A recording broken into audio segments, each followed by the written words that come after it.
জেলা সহ সারা বাংলাদেশের বিভিন্ন ইউনিটের বিশেষ আদালত, মহাপরিচালক এবং অধিনায়কের সামারি কোর্টের মাধ্যমে চাকরিচ্যুত ক্ষতিগ্রস্ত ৭৬ ব্যাচ সহ সকল মিডিয়া সদস্যকে চাকরিতে পুনর্বহাল করতে হবে এবং রাষ্ট্রীয় সকল প্রকার সুযোগ সুবিধা নিশ্চিত করতে হবে। মিথ্যা সাক্ষ্যের ভিত্তিতে দণ্ডিত হয়ে বর্তমানে দীর্ঘ প্রায় ১৬ বছর যাবৎ নিরপরাধ যে সকল কারাবন্দী সদস্য আছে, তার মধ্যে যারা ইতিমধ্যে একটি মামলা থেকে খালাস পেয়েছেন এবং যাদের সাজার মেয়াদ শেষ হওয়ার পরেও অন্যায়ভাবে যাদেরকে জেলে আটক করা হয়েছে,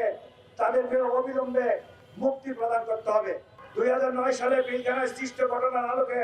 যে সকল ন্যায়পরায়ণ এবং দেশপ্রেমিক অকুতোভয় সেনা কর্মকর্তাদেরকে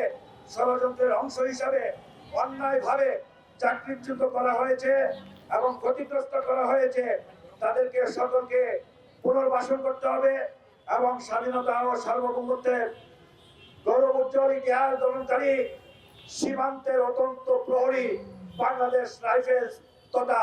বিডিআর নামটি পুনঃস্থাপন করতে হবে। আমরা যেহেতু কঠোর কর্মসূচির ঘোষণা দিয়েছি, আমরা যৌন অভিমুখে যাওয়ার চেষ্টা করব। যদি ওখান থেকে আমাদের কোনো পজিটিভ রেজাল্ট না আসে, আপনারা জানেন আমরা এককভাবে সিদ্ধান্ত নেই না, আমাদের কমিটিতে আলোচনা করে পরবর্তীতে আরো বড় ধরনের কর্মসূচিতে আমরা ইনশাল্লাহ যাব।